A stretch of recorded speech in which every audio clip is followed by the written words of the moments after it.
तो मेरा टॉपिक है बिजनेस आफ्टर लॉकडाउन, सावधान धंधा बदल तो आए। इस टॉपिक पे तो मैं 5-6 साल से बात करता था, लेकिन इस तरह धंधा बदलेगा ये मैं कभी जानता भी नहीं था। मतलब ये मिसाल किसी को भी मालूम नहीं है। तो मैं ऐसा कभी हुआ नहीं, 100 सालों में भी ऐसा शायद हुआ नहीं। उसको और एक जोड़ता हूँ इस टॉपिक में कि बंदी में संधि। मतलब जो बंदी लगी है, जो आज लॉकडाउन में हम घर में बैठे हैं, उसमें भी मुझे अपॉर्चुनिटी दिखती है जिसके बारे में मैं बात करूंगा। और ये जो जो सोच आपके मन में, जो डर आपके मन में, जो जो भी आपके मन में चल रहा है, वो मुझे भी होता है क्योंकि मैं आप में से ही हूँ। मैं तो ये मेरा टॉपिक है बंदी में संधि, और जो आप सोचते हो उसी से मैं भी गुजर रहा हूँ। मेरे भी बिजनेसेस हैं। तो मैं लेकिन अभी ये कोरोना की वजह से ऐसा माहौल बन गया कि हम लोग सब अंदर से डरे हुए हैं, और वो स्वाभाविक भी है। या हम हमारे हेल्थ के लिए डरे हैं, हमारे खुद की हेल्थ के लिए डरे हैं, हमारी फैमिली के हेल्थ के लिए डरे हैं। फिर पूरी सिटी, हमारी सोसाइटी, हमारा स्टेट, हमारा देश, सबके लिए, पूरे विश्व के लिए डरे। और अब के बार हम अंदर से डरे हुए हैं, और वो स्वाभाविक है, ये महामारी है ही ऐसी। तो हम लोग सब प्रिकॉशन ले रहे हैं। लॉकडाउन शायद बाहर से आता था तो हम इतना कर नहीं पाते, लेकिन अभी का जो लॉकडाउन है वो हम लोग खुद डरे हैं इसके लिए हो रहा है। तो ये अभी जो हो रहा है इसके लिए मिसाल कभी थी नहीं, और इतना अलग से हो रहा है। पर हम लोग जो कोरोना के बारे में डेली फिगर, एक एक मिनट की फिगर सब जानते हैं, कितने देश में कितने हो गए, कितने नए केसेस हो गए, क्या हो रहा है, दवाई आ रहा है, गवर्नमेंट क्या कर रहा है, ये सब हम जानते हैं। तो पहले तो कॉन्ग्रेचुलेशन, हमें गर्व होना चाहिए हमारे पंत प्रधान मोदी जी ने जिस तरह से हैंडल किया है। नहीं तो पूरा देश, पूरा विश्व ये कह रहा था कि इंडिया में इतने लोग हैं, इतनी पॉपुलेशन है, इतनी गरीब पॉपुलेशन है, इतने अनपढ़ लोग हैं, फिर भी जिस हिसाब से आज हम लोग नंबर्स के हिसाब से 12th रैंक पे है, और बहुत अच्छी तरह से कंट्रोल किया है हमारे डॉक्टर, नर्सेस, पुलिस। ये जो कोरोना के काम में लगे, खुद की हेल्थ को बाजू में, वो विचार बाजू में रखे हमारे लिए काम करे, उनका तो बहुत जितना हम अभिनंदन करें, धन्यवाद दे, उतना कम है। और रोज नया कुछ हो रहा है, नई न्यूज आती है। तो ये ऐसा है कि ये अंदर से डरे। साथ में साथ अभी हम जितना कोरोना के बारे में पढ़ते थे, उतना अभी शायद हम गए 8-10 दिन से इकोनॉमी के बारे में ज्यादा पढ़ने लगे कि भाई ये कब खुलेगा, मेरा बिजनेस कब खुलेगा, लॉकडाउन कब खुलेगा, पूरे दुनिया में, विश्व में क्या हो रहा है, कितना इकोनॉमी में ऊपर नीचे हो रहा है। तो हमारा ध्यान उसके तरफ पहले से था, लेकिन बहुत ज्यादा हो गया। मैं तो ये कहता, हेलो, हाँ जी। तो मैं तो ये कहता हूँ कि शायद हम लोग ऐसा वेबिनार पहला करते थे कि लॉकडाउन में क्या होगा, हम घर पे कैसे बैठेंगे। तो ये लोग हर कोई अनुमान लगा रहे हैं, अंदाज लगा रहे हैं, इसको डेटा तो कुछ नहीं कि क्या क्या होने वाला है, ऐसा कभी हुआ ही नहीं था। तो हम शायद बोलते थे कि भाई 2 महीना हम चलना भूल जाएंगे, हमारे वजन इतने बढ़ जाएंगे, घर में झगड़े हो जाएंगे, बाहर ही नहीं पड़ेंगे तो हम पागल हो जाएंगे। ऐसा कुछ नहीं हुआ। हमने ये 2 महीना भी अच्छी तरह से संभाला है। समय के साथ में हम भी अपने को संभाल लेते हैं। तो अभी इकोनॉमी में भी ऐसे ऐसे हो रहा है कि कल मोदी जी ने अनाउंस किया 20 लाख करोड़, मतलब जीडीपी के टोटल 10%। मैं काफी वेबिनार सुन रहा हूँ, तो अभी भी निर्मला सीतारमन जी का भी चल रहा है शायद कैसे पैकेज आएगा, लेकिन उसमें समझने की बात यह है कि पैकेज कोई कल सुबह किसके खाते में नहीं आने वाला है। इसके स्वरूप अलग अलग होंगे, पीरियड अलग होगा, पर ये मदद करने वाला पैकेज है, उससे काफी देश को एक चालना मिलेगी। और मुझे तो ऐसा लगता है मोदी जी हर तकलीफ में भी एक संधि निकालते हैं, ऐसा ही सोचना चाहिए। तो वो भी बैठे नहीं है कि क्या क्या कर सकते, वो सब करने की कोशिश कर रहे हैं।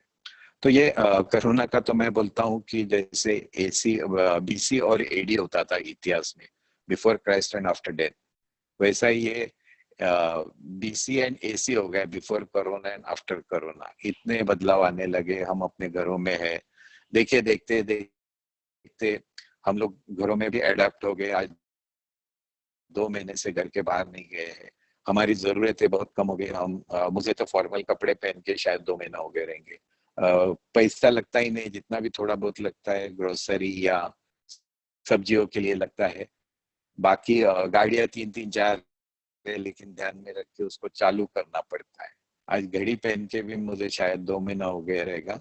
तो ये, और हमारी जरूरत इतनी कम हो गई, हम घर पे खाना खा रहे, फैमिली के साथ समय गुजार रहे, और आज ये स्क्रीन टाइम जिसको बोलते हैं 40-40% हर एक का बढ़ गया है। टीवी पे हो, मोबाइल पे हो, लैपटॉप पे हो, अच्छी बातें सुन रहे हैं, काफी कुछ न्यूज सुन रहे हैं, सब ये स्क्रीन के ऊपर हो गया। ये कुछ ऑब्जर्वेशन है। अभी इकोनॉमी में भी 2-4 चीजें ऐसे होगी कि जिसकी मिसाल पूरी इतिहास में नहीं है। एक एक आपको मिसाल देनी है तो ऑयल की प्राइसेस $23 से -$38 तक गई, मतलब ऑयल उठाने के पैसे देने को तैयार है। ऐसा कभी सुना नहीं था। नेगेटिव प्राइसिंग ये कभी आज तक मैंने सुना नहीं, ना इकोनॉमिक्स पे इसके ऊपर कोई लेसन होगा। ये अलग हो गया। शेयर मार्केट 42 से 1000 से 26,000 हो गया, आज 31-32,000 है। उसी में मतलब ऐसे नई नई चीजें हो रही है एकदम। टेम्पल्टन फ्रैंकलिन ने डेट फंड का उनका अनाउंस किया कि हम इमीडिएट पैसा नहीं दे सकते, फिर गवर्नमेंट ने इमीडिएट 50,000 करोड़ का उनको रिलीफ दिया म्यूचुअल फंड को, नहीं तो डेट मार्केट पूरा तकलीफ में आता था। ऐसे रोज कहीं ना कहीं न्यूज सुनता हूँ। अभी देखे ना, जिस भगवान के पास हम दौड़ते थे, आज भगवान के मंदिरों हमने ही बंद कराए हैं। अभी परसों न्यूज टीवी पे देख रहा था कि तिरुपति बालाजी जो सबके भगवान है, मैं भी बहुत मानता हूँ, श्रद्धा है, वहां ऐसा न्यूज दिखाया कि उनके पास सैलरी करने को पैसे नहीं है। अभी ये कितना सच है, उसमें टेक्निकलिटी क्या है मुझे पता नहीं है, लेकिन अलग ऐसी चीजें हो रही थी जो कभी सुनी ही नहीं थी। 2 महीना हम लोग घर में बंद है, ये कभी सुना नहीं था, न सोचा नहीं था। पर इकोनॉमी में भी वो चढ़ाव उतार आ रहे हैं। कोई देश की इकोनॉमी इतनी नीचे जा रही है, 2.5 करोड़ जॉब जाएंगे। अभी एक कंसर्न है कि लेबर वापस कब जाएगा, घर में कब पहुंचेगा, और वो वापस आएगा कि नहीं आएगा, आने को कितना टाइम लगेगा। आज 14 करोड़ 13.5 करोड़ लेबर की बात कर रहे, तो पूरे देश की आज ये कंसर्न है कि लेबर का क्या होगा। पर इसी साथ में हमने क्या करना चाहिए, ये देखिए, ये अपने हाथ में। एक विंस्टन चर्चिल का एक बहुत अच्छा सेंटेंस मैंने पढ़ा व्हाट्सएप के ऊपर कि no crisis should go waste, no crisis should go waste. मतलब हर हर तकलीफ में भी संधि होनी चाहिए, देखनी चाहिए, और देखने का जरिया बदला तो डेफिनेटली वो फर्क पड़ता है। एक चॉइस अपने को है कि दिन भर हम वही बातें, वही न्यूज पढ़ते रहे, 1-1 घंटा, 5-5 मिनट में इतने केस बढ़े, उतने केस बढ़े, तो धीरे धीरे ऐसा लगता है कि यार अपने को ही होने वाला है। जब हम ऐसे खांसी आती थी तो कुछ नहीं लगता था, लेकिन आज खांसते तो भी अपने को डर लगता है खांसी क्यों आ रही। तो ये एक कंटिन्यूस ये बातें देखने से, ये करने से कुछ नहीं होगा। दूसरी बात ये इकोनॉमी का, अमेरिका में क्या हो रहा है, चाइना में क्या हो रहा है, इधर क्या हो रहा है, उधर क्या हो रहा है, अरे वो सब होने वाला है। आप एक बार पढ़ लीजिए, सुन लीजिए, स्टडी करिए। पर इसका मतलब ये सब मुझे ही होगा, मेरे बिजनेस के बारे में होगा, मेरा बिजनेस कम होगा। अभी सब जगह न्यूज है, इनकी इकोनॉमी 50% कम होगी, जीडीपी माइनस में जाएगा। ऑटोमोबाइल इंडस्ट्री अप्रैल महीने में 60%। अरे भैया, डिलीवरी नहीं गाड़ियों की तो कैसे होगी। अभी कल की न्यूज है, मारुति की सब डीलर ने मिला के 1600 गाड़ियों की डिलीवरी की है, हुंडई की कुछ 600 गाड़ियों की डिलीवरी की है। लोगों को ऐसा लगने लगा, और मैंने एक वेबिनार था, उनको पूछा था, मिस्टर भारद्वाज करके, तो उनको पूछा था कि क्या 1.5-2 महीना घर में आदमी रहेगा तो हर कोई चीज बदलने वाली है क्या। बोले कंज्यूमर बिहेवियर जो है वो इतनी 2 महीने में बदलती है, ऐसा नहीं है। और मेरा एक इम्पॉर्टेंट मैसेज आज आपको है कि ये सब जो है ये पॉज बटन है, स्टॉप बटन नहीं है। शायद अजीत भाई ने यूज किया था, मुझे बहुत अच्छा लगा कि ये पॉज बटन है। सब सब बंद हो गया, सब बंद हो जाएगा, सब डूब जाएगा, ये नहीं खपेगा, वो नहीं बिकेगा, कस्टमर इसका आएगा ही नहीं। ये कहाँ से आएगा। अभी हम न्यूज पढ़ते हैं कि भाई अभी सब वर्क फ्रॉम होम पे कर रहे हैं, टीसीएस अभी 75% लोग वर्क फ्रॉम होम करेंगे। अरे इतने आदमी या इंसान ये सोशल एनिमल है, उसको सोशल लगता ही है। तो एक बिल्डर ने पूछा था एक वेबिनार में कि इतना टीसीएस को लगता है कि भाई 75% घर से काम करे, तो इतने दिन क्यों नहीं सूझा इनको? इतना भाड़ा भरते, इतने लोग 1.5 घंटा ट्रैवल करते हैं, तो ये इमीडिएटली सब होगा ऐसा नहीं है। कंज्यूमर का एकदम दिमाग चल, समझो कल से चालू हो गया, लॉकडाउन उड़ गया, आपके काम वाली भी घर पे आएंगे, आज जो हम काम कर रहे हैं कल ऑफिस चालू होंगे, दुकानें धीरे धीरे चालू होगी, लॉकडाउन खुलेगा, तो क्या फिर भी हम घर का काम करते बैठने वाले जो आज कर रहे हैं? आजकल रेस्टोरेंट में बोलते बिल्कुल लोग नहीं जाएंगे, थोड़े दिन नहीं जाएंगे, फिर तो जाएंगे ही जाएंगे। एक एक एग्जाम्पल है, जो एग्जाम्पल सही नहीं है, लेकिन देखिए लिकर के शॉप खुल गए तो कितनी लाइन लग गई, और लोग बोलते थे कि 2 महीना लोगों ने दारू शराब नहीं पी तो उनकी छूटने लगी है। ठीक है, हो सकता है कोई टकों पे ये एग्जाम्पल राइट नहीं है, लेकिन जो इंसान की बिहेवियर है, स्वभाव है, इतनी जल्दी बदलता नहीं है। तो मेरा इंपॉर्टेंट पॉइंट सबके लिए ये है कि ये पॉज बटन है, स्टॉप बटन नहीं है। आने वाले दिनों में सब जाएगा और रेस्टोरेंट बंद हो जाएंगे, थोड़े दिन ठीक है, टाइम लगेगा। तो मेरा ये कहना है कि आप लोगों को, हमको, मेरे को, आपको, सबको चॉइस एक है, या तो हम वही चीजें देखें, वही चीजें सुने और नेगेटिव विचार लाए। दूसरा, चलो भाई ये है, इसमें हम क्या कर सकते हैं? इसको मैं ऐसे बोलता हूँ कि पहले एक्सेप्ट करो कि ये हुआ है। अपने को समय लगा, पहले लगा 8 दिन लॉकडाउन होगा, फिर लगा 15 दिन होगा, अभी 2 महीने में भी हम प्रिपेयर्ड हो गए। तो पहला तो एक्सेप्ट करो कि ये हुआ है, ये महामारी है, ये किसी के हाथ में नहीं है। या एक एक चीज थोड़ी सी अलग है। मैं हमेशा एग्जाम्पल देता हूँ कि हमारे घर की बिजली जाती है, तो हम पहला आके बाहर देखते हैं कि अपनी गई है कि सबकी गई। जब सबकी गई है थोड़ा सा ये लगता है कि चलो भाई आएगी तो सबकी साथ में आएगी, मैं अकेला नहीं। लेकिन अपने खाली घर की गई है तो फिर हम काम को लगते देखते हुए क्या हो गया, चलो भाई अपने ही गई है। तो इसकी अब की बार ये जो महामारी हुई है वो पूरे विश्व में हुई है। पूरा गरीब हो, अमीर हो, लेबर हो, मैनेजर हो, सीईओ, ओनर हो, लेडी हो, जेंट्स हो, सबको हुई है, सब जगह फैला है। तो ये मैं अकेला नहीं हूँ, ये पूरे विश्व का ये महामारी है। तो इसमें हमने क्या करना चाहिए, हमने क्या सोचना चाहिए? तो पहला तो एक्सेप्ट करो।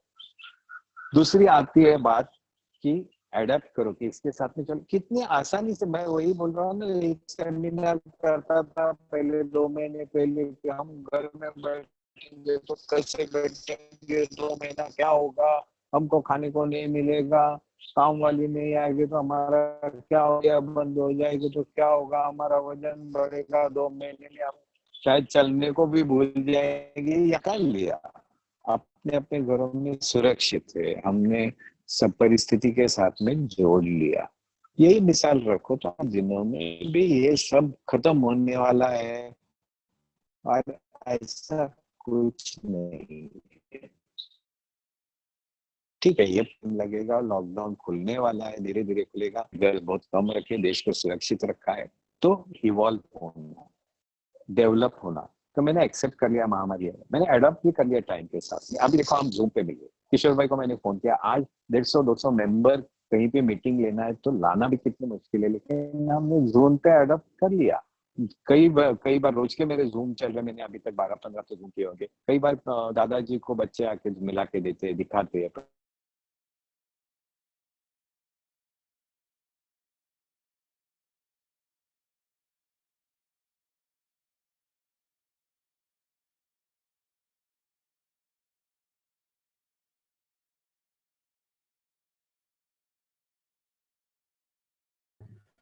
I think his connection is cut.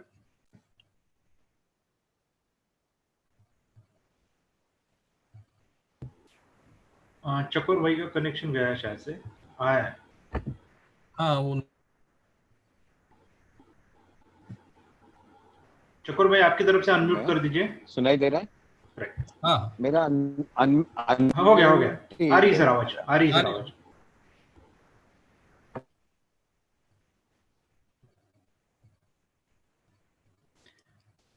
चकोर जी हो गया। तुमचा चकोर थोड़ा जी तुमचा व्हिडिओ जर ऑफ केला ना तर आवाज जास्त क्लिअर आहे. हाँ जी बोलिए। हा ठीक आहे, मी करून बघतो, तुम्ही सांगा मला. ठीक आहे किशोर जी? हो आता किशोर येतो. भाई ठीक है, मैं वीडियो ऑफ करके चलाता हूँ. Right right. तो हमने एक्सेप्ट कर लिया, हमने अडॉप्ट कर लिया, हमने अभी इवॉल्व होने का टाइम आया कि हम इसके साथ में क्या कर सकते हैं. तो दो से एक दिन भर ऐसे न्यूज सुन के मेरा क्या होगा बैठे. दूसरी बात ये कि हम कुछ सोचे. तो मेरा एक रिक्वेस्ट है सब व्यापारियों को, मेरे भाइयों को, कि जब हम सोचते हैं दिन में 80,000 90,000 थॉट्स आते हैं, नींद में कितने आते हैं मुझे पता नहीं है, लेकिन कोऑर्डिनेशन नहीं रहता है, कोई सूत्र नहीं रहता है. तो हम दिन में एक आधा घंटा निकाले, 1 घंटा निकाले और अपने बिजनेस के बारे में सोचे और डायरी में लिखे. लिखने में क्या होता है, आपका एक कोऑर्डिनेशन आता है और एक उसमें लिंक आती है, उसमें कोई लॉजिक आता है. तो यदि आप डायरी में एक बिजनेस के बारे में आधा घंटा हो, 1 घंटा हो, शांति से बैठ के आप उसमें कुछ अपने नोट्स बनाए, बाद में भी ये काम में आने वाले हैं.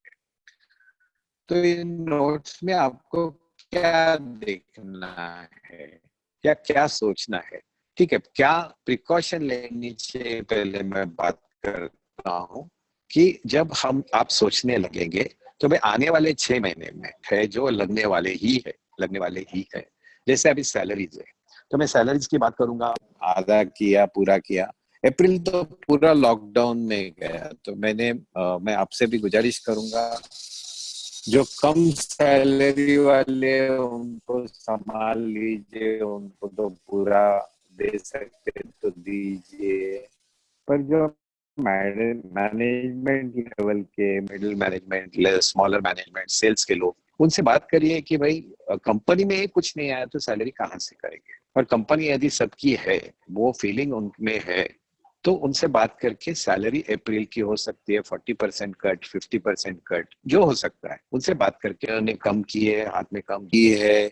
नैस्डैक ने तो अप्लाई किया है, कंपनियों को अपील किया है कि भैया आप हमको काम से मत निकालो, हमारे लोगों को सैलरी नहीं दी तो भी चलेगी. ये आज परिस्थिति है, लोगों के जॉब जाने लगे. तो अपने को पहले तो ये देखना पड़ेगा 6 महीने में मेरे क्या क्या खर्चे हैं. सैलरी में मेरी रिक्वेस्ट है, टीम से बात करिए, वो भी समझते हैं, उनके भी खर्चे आज कम हो गए हैं, उनके भी सेविंग हुई है, वो भी जानते हैं. तो ऐसी परिस्थिति में आप उनसे डिस्कस करिए. दूसरी बात है, जो आप रेंट दे रहे हो, यदि रेंट दे रहे हो तो अभी भी वो कोर्ट में चल रहा है, एक डिसीजन आ रहा है, पर वो अलग केस में है. तो रेंट देने वाले तो ओनर से बात करिए. मैंने मेरे मेरे 2 फैक्ट्रियां रेंट पे है, वहाँ ओनर से बात की तो ओनर बोले आप ऐसे पहले हो कि जो फोन करके सामने से बात कर रहा है. तो बोला सर फैक्ट्री खुली नहीं, क्या करें. तो हमने दोनों ने फिर एक कॉम्प्रोमाइज किया या नेगोशिएट किया या समझ लिया, मैं बोलूंगा एक दूसरे को समझ लिया हमने कि लॉकडाउन पीरियड का आधा रेंट दूंगा, आधा नहीं दूंगा, वो मान गए. अभी मॉल ने तो सीधा बोल दिया है कि ये लॉकडाउन पीरियड में हम रेंट नहीं देंगे. पीवीआर सिनेमा ने बोला है हम रेंट नहीं देंगे. पर ये बात है एक दूसरे को संभालने की. तो आपके जो लैंड ओनर है या प्रॉपर्टी ओनर है, उनसे बात करिए कि भाई रेंट का क्या कर सकते हैं, और यही टाइम है बात करने का. वो भी समझ रहे कि परिस्थिति क्या, उसको भी खर्चे, तो कितना दे सकते हैं उतना आप बात करके. मैंने तो सब जगह और लॉकडाउन का आधा आधा किया. लॉकडाउन आधा मैं बेयर करूंगा, आधा वो बेयर करेंगे. कई जगह पे वो बोले लॉकडाउन का मत दीजिए, सामने से बोला उन्होंने. तो इसमें चेंज आने वाला है. और दूसरी बात है, जिसको रेंट लेना है, काफी अपने व्यापारी है जिनकी जगह रेंट पे दी हुई है, तो घर छोड़ दीजिए. घर, लेबर का घर तो अपने क्लास में कोई रेंट से नहीं देता है. पर वही लागू होता है कि जहाँ प्रॉपर्टी आपने रेंट पे दी है, उसका धंधा चालू है, लॉकडाउन है, क्या है, वो समझने की बात है. तो जहाँ रेंट लेना है वहां पे भी लागू होता है. तो आपको रेंट लेना है तो उनसे बात करिए, ये टाइम है एक दूसरे को संभालने का. लेकिन इसमें और एक बात होने वाली है, जो मैं काफी लोगों से बात कर रहा हूँ, जैसा 2008 के बाद में रेंट में नेगोशिएशन हुआ था. लोगों ने रेंट काफी कम करा के लिए थे, तो जिनकी प्रॉपर्टी रेंट पे दी है, हो सकता है आपका क्लाइंट बोलेगा मेरे को इतना भाड़ा नहीं परवड़ता, आप कम करिए। रेंट का रीनेगोशिएशन ये लॉकडाउन खुलने के बाद में जरूर होने का चांस है। और दूसरा एक ट्रेंड आ रहा है, अभी मॉल वाले बोल रहे हैं कि भाई रेंट फिक्स मत रखो, रेवेन्यू पे रखो, परसेंटेज ऑफ सेल्स पे रखो। वो भी शायद एक मॉडल आ सकता है। तीसरा आपको खर्चा है, समझो ईएमआई है, हम लोगों को, काफी लोगों को ईएमआई है, तो इसके ऊपर अभी भी क्लैरिटी नहीं है। वो बोलते हैं ईएमआई को हमने मॉरेटोरियम दिया है, लेकिन मॉरेटोरियम का मतलब क्या है कि इसके ऊपर ब्याज चालू रहेगा, आपका ईएमआई का अमाउंट चेंज नहीं होगा, लेकिन समझो 3 साल के बाद दे रहे हो तो 3 साल उसके ऊपर ब्याज तो लगने वाला है आपको। तो ये हमको ब्याज भरना है क्या 3 साल 5 साल? हो सकता है तो ईएमआई आप क्लियर करो। मैंने तो कोशिश करके क्लियर किया है, नहीं पॉसिबल तो ठीक है, लेकिन उसके ऊपर ब्याज है, ब्याज के बगैर कुछ भी नहीं है। चौथी बात है, जो क्रेडिट कार्ड का किसका भी यूसेज हुआ हो, अभी तो कम हो गया है, पर वो क्रेडिट कार्ड का भी डिले मत करिए, उनका ब्याज बहुत भारी रहता है, 26 to 30% रहता है। फिर ये जो मेजर खर्चे मुझे 6 महीने में ये खर्चे आने वाले हैं, और 6 महीने में मेरे प्लस साइड को, मेरी इनकम साइड को क्या आने वाला है, रेवेन्यू साइड को। तो भाई चलो भाई, मई का महीना जाएगा, जून में मेरा 25% धंधा होगा, जुलाई में मेरा 30% होगा, अगस्त में मैं 60% तक आ जाऊंगा। तो मेरे को ये, इसको कैश फ्लो बोलते हैं, और नॉर्मली हम व्यापारी कैश फ्लो कभी निकालते नहीं है, दिमाग में होता है, और कंपनियां सब जगह पहला कैश फ्लो देखते हैं कि कौन सा पैसा कब आने वाला है और कैसा पैसा मेरे को कब देना है। तो ये कैश फ्लो कम से कम 6 महीने का जब लिखेंगे तो दो चीज हो सकती है किशोर भाई इसमें, या तो हमको नींद अच्छी आएगी कि मेरे को प्रॉब्लम नहीं है, पैसा आने वाला है, और या मेरे पास है, मेरे को कोई तकलीफ नहीं है। दूसरी पॉसिबिलिटी ये ऐसा ध्यान में आएगा कि 4 महीने के बाद मुझे तकलीफ आने वाली है, तो आपके हाथ में टाइम है प्लानिंग चालू करने को, तो आप क्यों नहीं चालू करते, क्यों सरप्राइज के लिए राह देखते हैं? तो ये जो मी फक्त लास्ट सेंटेन्स Yes, yes. परत अपने बिझनेसमॅन का और एक इश्यू है कि हम लोगों का फाइनेंस और कंपनी का फाइनेंस एक ही रहता है। कंपनी का फाइनेंस लग गया तो अपने अकाउंट में से डाल दिया, अपने को पैसा लगा तो कंपनी से निकाल लिया। हम लोग कभी भी अपने को और कंपनी को अलग नहीं समझते हैं। पर अब के बार एक अक्ल मैं तो सीख गया हूँ कि भाई अपना फाइनेंस अलग होना चाहिए, ये पॉकेट अलग होना चाहिए। कोई कॉर्पोरेट में, कोई इंडस्ट्री में ऐसा थोड़ी होता है कि सीईओ का पैसा और कंपनी का पैसा एक ही है। तो क्या हम मंथली कुछ अमाउंट लेके अपना एक पॉकेट तैयार कर सकते हैं, जो आज अपने को इमरजेंसी में काम में आता था। हमारे को खुद का एक फंड होना चाहिए। हम लोग प्रॉब्लम क्या है कि बहुत ज्यादा करके सैलरी नहीं लेते, रकम का ब्याज नहीं लेते, जितना हो सके उतना खाली विड्रॉ करते खर्चे के लिए, पर अपना फाइनेंस अलग नहीं होता है। तो ये एक नई सोच आई है। और एक संधि, हमारा फाइनेंस और कंपनी का फाइनेंस एक होता है, तो मेरा पॉइंट ये था कि क्यों नहीं हम अब के बार समझ के सीख के अपना फाइनेंस अपना अलग से भी इंडिविजुअल पॉकेट होना चाहिए। अभी जब मैं खर्चे की बात कर रहा हूं तो ये एक टाइम मिला है, मैं जो बंदी में संधि बोल रहा हूँ, एक संधि आपको मिली है कि आप अलग से सोचे। हम लोग कंफर्ट जोन में है, कितना भी बोलिए, मैं उसमें से हूँ पहले, अभी मैं देखता हूँ कि कितनी इनएफिशिएंसी हमारे बिजनेस में हमने लाई है। कंफर्ट जोन में चल रहा है, सालों से धंधा चल रहा है, हम लोग खुश है, सुबह ऑफिस जाते हैं, शाम को आते हैं, पर कितनी जगह है हमको नया सोच लाने की। हमें मेरा एक फेवरेट मिसाल है किशोर भाई देना चाहूंगा। एक एग्जाम्पल है कि घड़ी बंद पड़ती है, तो हम जब घड़ी चालू करते हैं, नया सेल डालते हैं, तो क्या हम वही समय के साथ में घड़ी वापरना चालू करते हैं? नहीं ना। तो ऐसा है कि नई घड़ी नया सेल डालते हैं तो हम समय के साथ मिलाते हैं कि नहीं मिलाते हैं? तो हम अभी ये लॉकडाउन है, इसके बाद में हम लोग नई सोच के साथ में उतरना चाहते हैं। नई सोच ला सकते जो इतने साल शायद हमने कभी सोचा नहीं, क्योंकि अपना सब अच्छा चल रहा था। और ये मैंने जो सेंटेंस बोला ना, no crisis should be wasted. कोई देश, कोई कंपनी, कोई कंट्री अभी तक देखिए जब संकट आता है उसके बाद में उभर के आती है। डेफिनेटली। और ये एक अपने को चांस मिला है नई सोच लाने का, हमको समय मिला है नई सोच लाने का, हमारा माइंड आज क्लियर है नई सोच लाने का, हमारा माइंड क्लियर है नई बातें सुनने का। आप, मैं तो रोज वेबिनार सुनता हूँ या करता हूँ, आप भी काफी चीजें देखते होंगे। तो आज फैमिली को टाइम है, फादर सन भाई, दो भाई बैठ के बात भी कर सकते हैं। तो नई सोच लेके उतरेंगे, नया विचार लेके उतरेंगे, क्या क्या चीज में मैं नयापन ला सकता हूँ। मैंने पहला एक एग्जांपल दूंगा आपको, और मेरा एक फेवरेट सेंटेंस है कि देखिए, लॉकडाउन उतरने के बाद में तकलीफें होने वाली है। सबसे बड़ी तकलीफ वर्किंग कैपिटल की होने वाली है। आज मैं नई सोच बोलता हूँ, उसको री इंजीनियरिंग बोलते हैं। कंपनियों में हर साल री इंजीनियरिंग किया जाता है, लेकिन हम नहीं करते। तो नई सोच क्या हो सकता है? पहला तो ये धंधा मैं इतने सालों से कर रहा हूँ, क्या यही धंधा मैं अलग से कर सकता हूँ? क्या नई सोच ला सकता हूँ? हम तीन भाई बैठे एक ही धंधे पे, क्या आज ये मौका मिला है कि एक नई लाइन हम ढूंढे, नया कुछ चालू करें? मैं इंडस्ट्रियलिस्ट से बात करता हूँ, इतने पॉजिटिव लोग हैं, इनके तो एक्सपेंशन के प्लान तैयार है, बोलते खुलने दो, बाद में हम नया प्लांट लगा रहे, डबल कर रहे, ट्रिपल कर रहे। हर कोई नहीं कर सकता है, लेकिन एक बात बोल रहा हूँ कि ऐसे भी लोग हैं जो सोच के बैठे हैं। एक मुझे कंपनी मिली जो काफी लोगों से रोज बात होती रहती है, तो उन्होंने क्या किया, बैठे बैठे, उनका काम आर्किटेक्ट से होता है, तो लिंक्डइन ये सब जगह सोशल मीडिया कर करके उन्होंने 40 से एक आर्किटेक्ट ऑल ओवर इंडिया की अपॉइंटमेंट फिक्स की है, जो लॉकडाउन के बाद में जाके मिलने वाले हैं। तो ये नई सोच करने के बाद में, नया विचार करने के बाद में, नई री इंजीनियरिंग करने के बाद में, जो इनएफिशिएंसी बोल रहा हूँ, पहला तो ध्यान दीजिए, एक पॉइंट मैंने बोला था, 6 महीने का कैश फ्लो निकालिए, प्लीज डायरी में लिखिए। 6 महीने में आपको ध्यान में आएगा तकलीफ आने वाली है क्या नहीं आने वाली है। दूसरी बात कहने जा रहा हूँ, री इंजीनियरिंग में मैं कॉस्ट रिडक्शन कहाँ कहाँ करने वाला हूँ। एक तो हो सकता है कि अभी एक ट्रेंड चल रहा है कंपनियों का,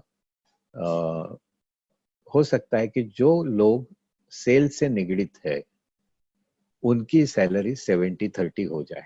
मतलब 70% तुमको फिक्स मिलेगा, 30% जो है वो यदि उतना सेल हो गया तो ही मिलेगा, नहीं तो नहीं मिलेगा। उतना कम सेल हो गया तो उतना कम ले लो, उससे ज्यादा हो गया तो ज्यादा ले लो। मतलब कोई आदमी की सैलरी 100 की जगह 90 हो जाएगी, किसकी काम किया तो 110 हो जाएगी। 110 हुआ तो हमको दुख नहीं, पेट में दुखना नहीं चाहिए क्योंकि उतना सेल बढ़ गया है। 90 हो गया तो उसको भी दुखना नहीं चाहिए, क्योंकि एक क्लियर है, कंपनी में पैसा आएगा तो कंपनी से बाहर जाएगा। ये नहीं हो सकता है कि हम बैठ के 7 तारीख को सबके पगार करते जा रहे। और ये काफी इंडस्ट्री में ये ट्रेंड आ गया है। और ऐसे टाइम में मैंने रेंट भी बोला कि रेवेन्यू शेयरिंग पे हो सकता है।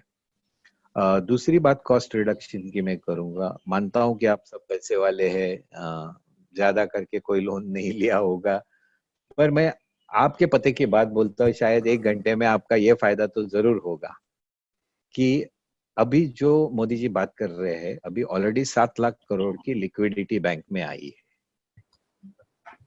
और इसके बाद में कॉस्ट ऑफ फाइनेंस जो है आपका, मेरा फाइनेंस की कॉस्ट क्या है, मैंने जो पैसा लिया है, बैंक से लिया है, प्राइवेट लिया है, जहां से भी लिया है, वो कॉस्ट ऑफ फाइनेंस मुझे नीचे लानी है, और ये मौका मिला है आपको। और मेरे को लोग बोलते हैं मेरे 25 साल से बैंक के साथ में रिलेशन है। मैं तो खुद मानता हूँ कि बैंक के साथ में कोई रिलेशन नहीं होता है। काय का रिलेशन, बैंक भी क्या करती है, कोई भी नई स्कीम है तो नए कस्टमर को देती है, पुराने कस्टमर को नहीं देती। मोबाइल वालों की खासियत है। मैं अभी 25 साल से वो मोबाइल कंपनी, पहला मोबाइल है, कुछ भी नया स्कीम है पूछने को, sorry sir it is only for new customer. कहाँ रिलेशन की बात आई? तो मैं आपसे कहना चाहूंगा, गुजारिश करता हूँ कि लॉकडाउन जैसा खुलेगा या अभी से बात करने लगो, और 3-3 बैंक का ऑप्शन रखो, तीनों को कंपटीशन में लगाओ। आपका 1%, 1.5%, 2% बच गया तो क्या खराब है? कॉस्ट ऑफ फाइनेंस नीचे लाना पड़ेगा, इतना मैं आज बोल रहा हूँ आपको, और जरूर होगा। बैंकों के पास लिक्विडिटी आ रही है। हम लोग जहां हो सकता है, मुद्रा बैंक, सिडबी इनकी, किशोर भाई, एसोसिएशन के माध्यम से किसी को मिला तो मैं भी आपको सजेस्ट करूंगा कि ये जो गवर्नमेंट के एमएसएमई के जो स्कीम आ रहे हैं, एमएसएमई में कितने लोग रजिस्टर्ड है, पहला तो कर लो रजिस्ट्रेशन, बहुत आसान है, ऑनलाइन होता है। तो इनकी स्कीम आएगी तो अपने को घर बैठे तो कोई चेक आने वाला नहीं है, और व्यापारी का एक प्रॉब्लम है, कभी भी हम मांगने नहीं जाते। आज तक मेरी कोई मिसाल नहीं, व्यापारी मदद जरूर करता है, मदद लेने को मैंने आज तक कभी व्यापारी गया हुआ देखा नहीं है। तो क्यों नहीं आज गवर्नमेंट की स्कीम आएगी, राहत आएगी तो हम वो भी ले सकते। तो पहली बात है आपकी कॉस्ट ऑफ फाइनेंस नीचे लानी पड़ेगी। दूसरा एक सबकी दुख की बात है, दुखती रग बोलते हैं मराठी में, तो वर्किंग कैपिटल कहाँ अटका है अपना।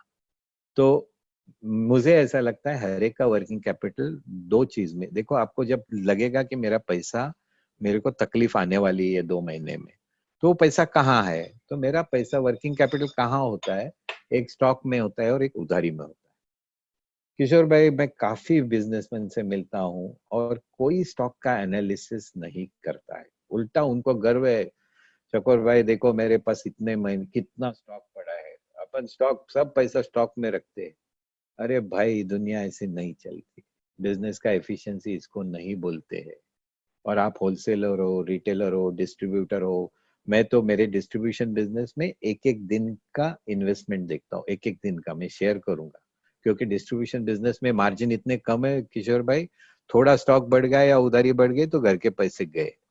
मैं जब स्टॉक की बात कर रहा हूँ एक मिसाल देना चाहूंगा, एक ब्रांड है कार का, मैं नाम नहीं लूंगा, वो ब्रांड की पेड अप स्टॉक में एक गाड़ी 21 दिन रह गई, 21 दिन घर में रहेगी तो 22वें दिन उसका नफा खत्म, वो कैपिटल खाती है। नफा खत्म मतलब क्या होएगा, पांडवल से ही पैसा जाएगा ना, 21 दिन। और अपने पास तो ऐसा अभी इंडस्ट्री लोग चला रहे 6-6 दिन के स्टॉक पे, इन्वेंट्री पे, तो हम थोड़ा तो ध्यान दे सकते हैं, अपना पैसा स्टॉक में अटका है, आप हर कोई देखो। और मैं बात बोलूंगा इसके बाद में, देखो ये मॉल और ऑनलाइन वाले ऐसा ऑफर डालना चालू करेंगे क्योंकि उनको स्टॉक घर में रखने का मालूम नहीं है, वो सिस्टम बोलते हैं, वो मालिक नहीं दिखता है। इतने दिन हो गए, चलो 20% भाव घटाओ, इसको निकालो, नहीं हो गया 40% घटाओ, नहीं हो गया 60 घटाओ, एक पे 2 फ्री दो, 2 पे 1 फ्री दे दो। क्यों देते हैं, वो स्टॉक घर में नहीं रखते हैं। और यहाँ हमारा दुख है, व्यापारियों को स्टॉक जल्दी निकालने का मन नहीं करता है, डेयरिंग नहीं होता है, वो बोलता है। और मैं एक राज की बात बताऊंगा, उसको हम फ्यूचर डिस्काउंटेड, किसका तो भी अनम्यूट हो गया, हम उसको Chetan Solanki please unmute, please mute your. वो चालू ओके चेतन भाई अभी तक नहीं हुआ है। ठीक है, बात करूं। Yes yes. तो ये मॉल और ऑनलाइन वाले ऐसे स्कीम डालेंगे कि आपका दिमाग काम नहीं करेगा, और व्यापार एक फ्यूचर डिस्काउंटेड कैश प्राइस बोलते हैं उसको। एक मिसाल है, आप लोग बहुत होशियार है अपने धंधे में, आप सब माहिर हो, आपके दिमाग में सब होता है, तभी तो यहाँ तक पहुंचे हैं। तो समझो मेरे को 1 साल के बाद में 100 रुपए आने का है, तो उसकी आज की वैल्यू कितनी है, 70 है, 80 है, 60 है, आप कैलकुलेशन कर लो। तो वो 100 रुपए में माल 1 साल के बाद में बेच रहे हैं, तो भाई आज 60 में खाली हो जाओ, पैसा दिखामा करो, 70 में खाली हो जाओ, कैलकुलेशन आप करो, मैं नहीं करूंगा, आप ज्यादा माहिर है। तो हम स्टॉक पकड़ के बैठ रहे, सब जाने के बाद में पहला एक एक रोड मैप बनाओ कि मेरे को 3 महीने में, 2 महीने में ये स्टॉक नीचे लाना है, मैं स्कीम दूंगा, रेट कम करूंगा। और व्यापारी को इमोशन इतना स्टॉक में रहता है ना कि जल्दी से उसको माल निकालना आसानी नहीं होता है। दूसरी बात है, उधारी में पैसा अटका है, तो मैं रिक्वेस्ट करूंगा, आप में से काफी लोगों ने किया होगा कि आप आपके अच्छे कस्टमर को कॉल करना चालू करो, रिक्वेस्ट करो, 10 में से 4 देंगे, 4 लोग 25% देंगे, पैसा तो आना चालू होगा। और आने वाले 3 महीने में किशोर भाई मैं समझ सकता हूँ 30 दिन की उधारी, 45 डेज की उधारी, 60 दिन तक समझ सकता हूँ। उसके आगे आर्टिकल भी लिखा है, आज रोख उद्या उधार, सकाळमध्ये लिहिला होता। सो वो इसमें ज्यादा नहीं जाऊंगा, लेकिन मेरे को ऐसा लगता है कि जिसका 60 दिन के बाद उधारी चल रहा है ना, उसका माल नहीं बिक रहा है, उसकी उधारी बिक रही है। और उधारी बेचनी है तो फिर माल का काय को गोडाउन रखते हैं, एक चेक भी लेके बैठो, फाइनेंस का धंधा करो, सब बार लिख के ले लो, पोस्ट डेटेड चिट्ठी ले लो, फिर पैसा दे दो, फिर माल रखो, माल दो, दो के बाद उधारी चल रही है, तो कहीं तो गड़बड़ है कि उसका माल नहीं बिक रहा है, उसकी उधारी बिक रही है। तो मैं ऐसा आपको बोलूंगा, सलाह नहीं कहूंगा, आप मेरे से होशियार है, आप एक्सपीरियंस है, लेकिन टारगेट लेके चलिए, मेरे को उधारी 3 महीने से 2 महीने में लानी है, 2 महीने से 1.5 महीने में लानी है, और जो मांगेगा उसको ही मिलेगा।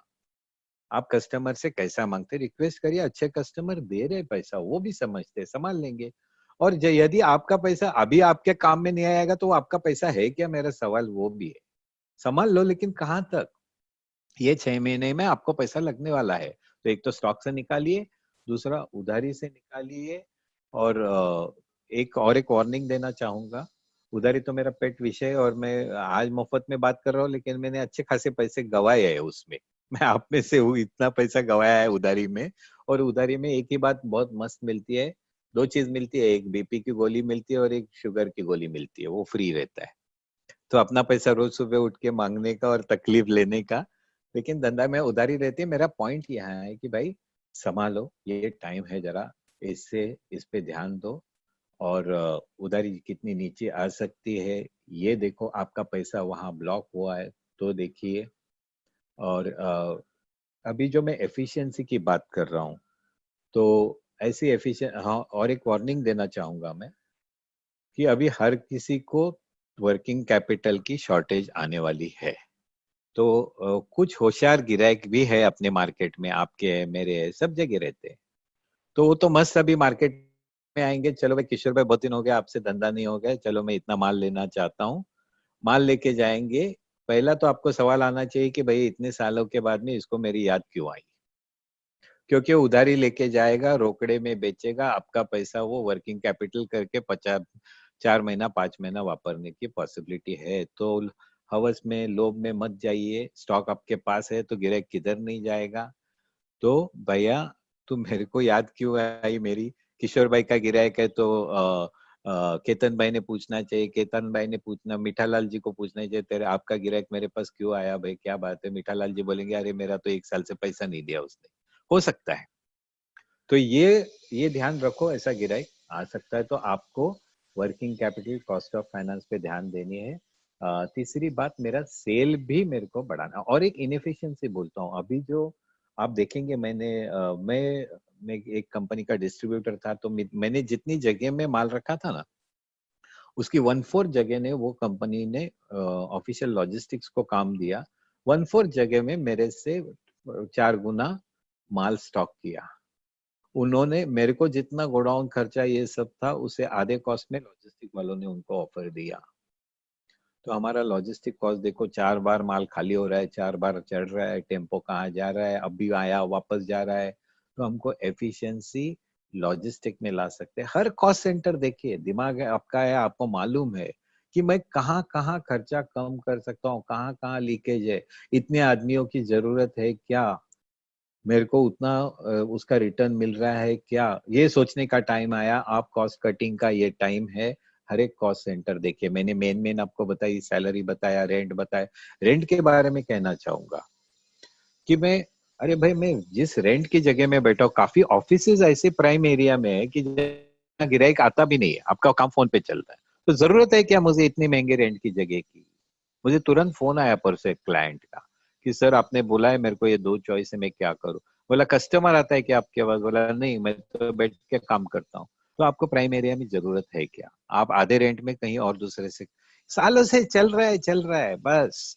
हमको ध्यान देने की जरूरत है। और आप देखेंगे पैसा कमाना जैसा ही खर्चा कम करने में भी उतनी ही कमाई है। और ये मौका मिला है सोचने का, आप नई सोच लेके उतरो कि मैं खर्चे कैसे कैसे कम करूंगा। और दूसरी बात है कि हम लोग धंधा कैसा बढ़ाएंगे। मेरा एक चैलेंज है किशोर भाई, मैंने सुना इलेक्ट्रिकल इलेक्ट्रॉनिक एसोसिएशन, हमारे विलास भाई और काफी बड़े बड़े आपके यहाँ मेंबर्स है, कि मैं तो बोलता हूँ दुनिया का धंधा 50% कम होने वाला है, ऐसा मान के चलो। जो होने वाला नहीं है, आप देखो, आप देखोगे। ये जो स्टिमुलस पैकेज आया है, जो पूरा वर्ल्ड बात कर रहा है, 3 महीने 4 महीने में, तो मेरा चैलेंज ये है कि चलो दुनिया का कुछ भी होने दो। ये जरूरी है क्या कि अमेरिका का कानून आपको लागू है, ये जरूरी है क्या कि चाइना का कानून आपको लागू है, ये जरूरी है क्या कि मारुति सुजुकी का जो होएगा वो तुमको होना जरूरी है। मैं तो चैलेंज बोलता हूँ कि ये साल भी हम, भले 2 महीना गया हमारा, फिर भी हम गए साल इतना धंधा करेंगे, कर सकते हैं, हाथ ऊपर रखो।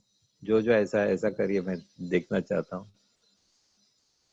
करना चाहते हो क्या, पहली बात कर सकते हैं कि नहीं आगे की बात, राइट? अभी करना तो चाहते हैं तो कैसा करेंगे?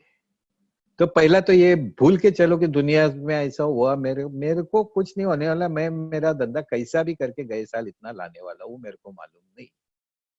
अपने नाक जब दबा, अपना फेस जब पानी में डुबाते हैं ना, हाथ पैर कैसा मारते हैं अपन, मिठालाल जी एकदम जान जा रहे तो कैसा भागते हैं? क्यों नहीं हम ऐसा भागेंगे? ये इतना तकलीफ आया तो ये तकलीफ में हम क्यों नहीं ऊपर आ सकते? खाली मोटिवेशन नहीं बात कर रहा हूँ, हो सकता है। पहला तो ये मत मानिए मेरा धंधा कम होएगा, मेरा धंधा उतना तो होना ही होना है, 20-25% में ग्रोथ लाऊंगा, लाना ही है। सबका मेरे को मालूम नहीं, मैं लाऊंगा। दूसरी साइड में खर्चा कम करूंगा। तीसरी साइड जो रुपया बाहर जा रहा है वहां रोऊंगा, जो रुपया अंदर आ रहा है उसके लिए भी रोऊंगा। दोनों टाइम रो, जो भाड़ा आना है उसके सामने वाले भी रो, जो उधारी का पैसा उसको भी रो रो के हाथ पकड़ के भाई दे दे, कुछ तो दे दे, रोना पड़ेगा। जहां पैसा बाहर जा रहा है वहां पे भी रो, मालिक को बोलो धंधा नहीं है, कम कर भाई, थोड़ा अभी अभी थोड़ा देता हूँ, बाद में थोड़ा देता हूँ। वो भी समझने के माहौल में है। तो मेरा धंधा कैसा बढ़ सकता? पहले तो मैंने कॉस्ट कटिंग के बारे में कहा। देखिए, और एक बात बहुत जबरदस्त हो रही है, आप नींद से जाग जाओ, सब जन नींद से जाग जाओ, मैं तो जाग गया हूँ। एक न्यूज आई है कि फेसबुक ने जियो में पैसा डाला है 10%। देखो मुकेश भाई ने बैठे बैठे धंधा तो चालू रखा है, धंधा नहीं हुआ तो पैसा तो चालू है आने का कंपनी में। रिस्पेक्ट करता हूँ इसके लिए कि 10% स्टेक दिया है। अभी फेसबुक आएगा जियो के साथ में, क्यों आ रहा है भाई? तो मैंने एक किशोर भाई अपने जीतो ने एक वेबिनार रखा था, सब यंग लोग थे, जहाँ फेसबुक से था, नेटफ्लिक्स से था, अमेजोन से थे, गूगल से थे। क्या वेबिनार था! तो सब लोगों ने क्या बोला, फेसबुक ने बोला, तुम्हारा अमेजोन ने बोला, गूगल ने बोला कि उनका इंडिया की तरफ ध्यान है, पहली बात। और दूसरी बात यह है कि स्मॉल एंड मीडियम एंटरप्राइज धंधे की तरफ उनकी बहुत ध्यान है, और फेसबुक ने काफी सहूलियत देनी चालू की है। आप फेसबुक ऐड करोगे तो अभी रेट बहुत कम किए उन्होंने। इंस्टा वाला अपना बच्चा है, जैन बच्चा है, वो भी बात कर रहा था। तो देखिए, दुनिया यहाँ देख रही है इंडिया की तरफ, और आने वाले दिनों में फेसबुक और जियो साथ में आएंगे, अमेजोन वाले से लड़ेंगे, फ्लिपकार्ट वाले से लड़ेंगे। तो इनकी लड़ाई में अब की बार अपने को फायदा लग रहा है। मुझे फायदा ये है कि वो अपने रिटेलर को उसमें साथ में जोड़ेंगे। अभी जो अमेजोन में बच्चा समझो कोई ट्यूबलाइट मंगाता है, अभी एक एग्जाम्पल ले रहा हूँ, तो वो उनके गोडाउन से आता है। कल मेरे यहाँ किशोर भाई का दुकान है, वो ऑर्डर किशोर भाई, मेरे पास में सबसे किशोर भाई की दुकान है, किशोर भाई को मैसेज आएगा प्लेटफॉर्म में कि चकोर भाई को ये जाके ट्यूबलाइट दे दो, ये रेट नक्की है, ये देखिए आप पैसा कलेक्ट करो, और इतना पैसा पैसा हमको आएगा, इतना काट के आपको हम बेच देंगे।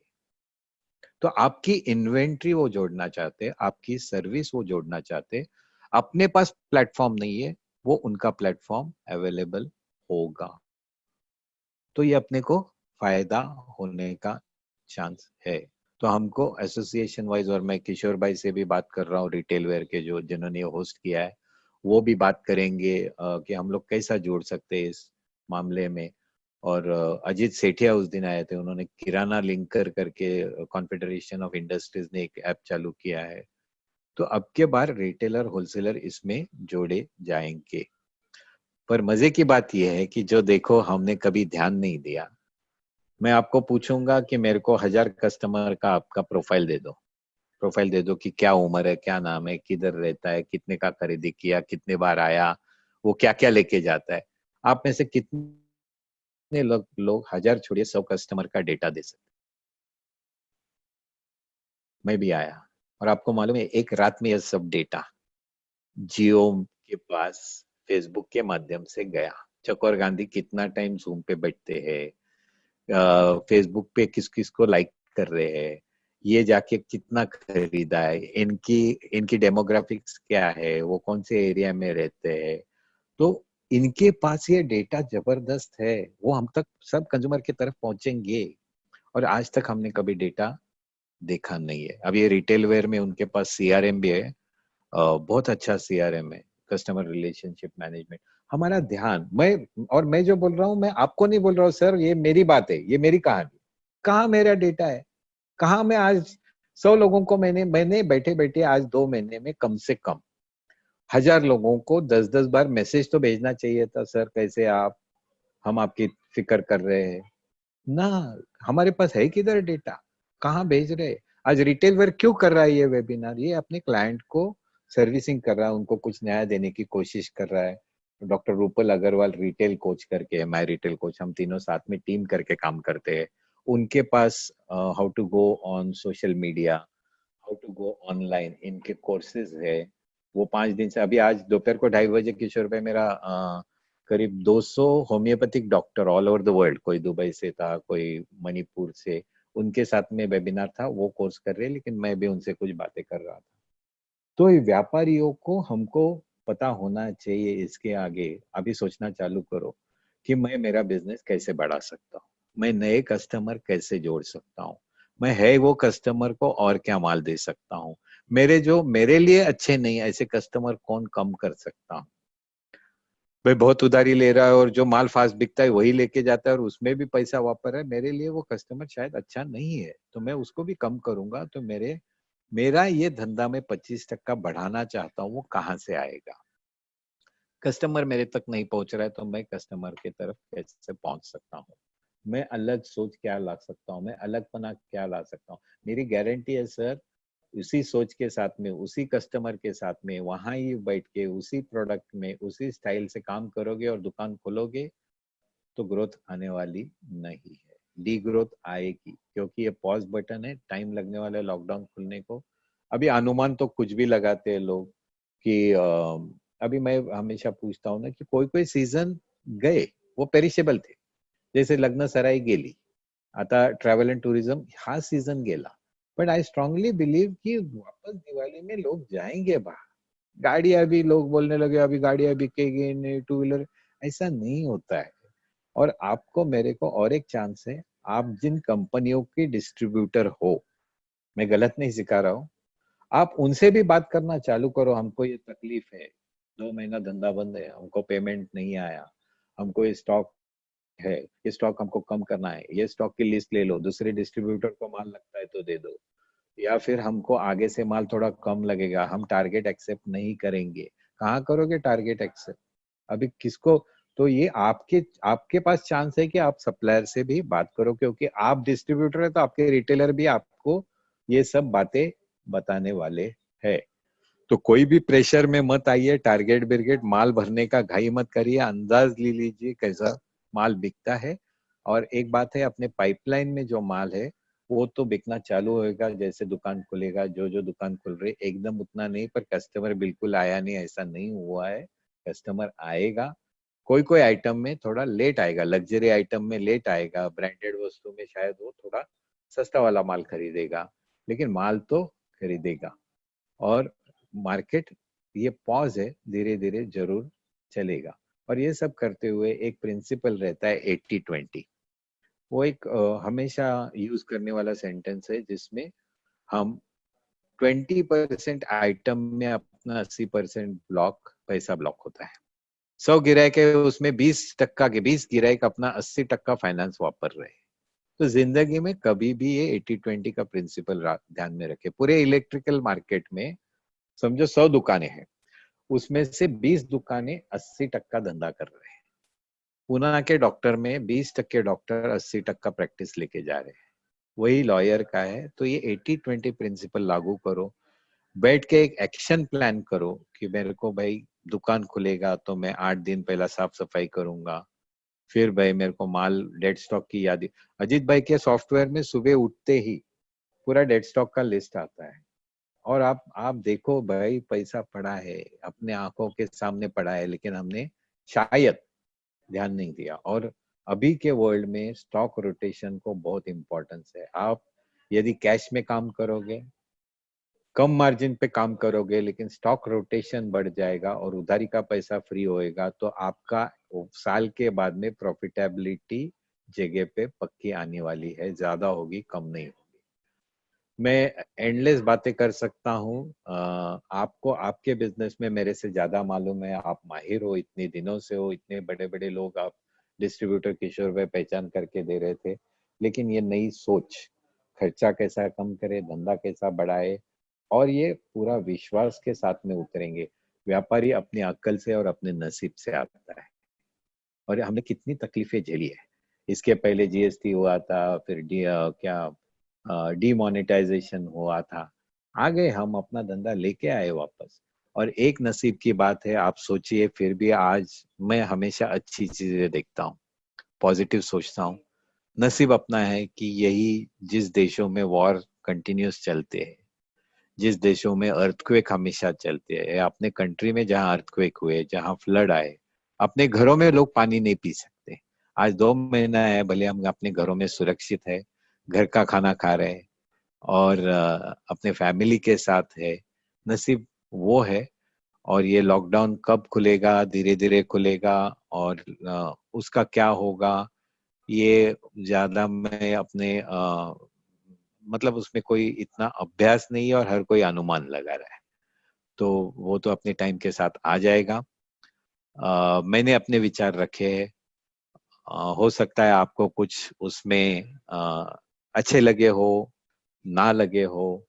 आप ऑलरेडी वो करते होंगे, मुझे विश्वास है। तो इम्पोर्टेंट ये है कि वेबिनार अच्छा हुआ, कितने लोग आए से ज्यादा मैं इसमें से क्या करने वाला हूँ। एक चीज भले आपने कुछ आज सीखी हो या समझ में आई हो, तो भाई मैं इसमें से एक चीज क्या करूंगा, इतना पक्का विचार करके आप ये वेबिनार से जाएंगे। और कोई सवाल रहेंगे किशोर भाई, तो आप मुझे पूछ सकते हैं। कोई अनम्यूट करेगा तो मैं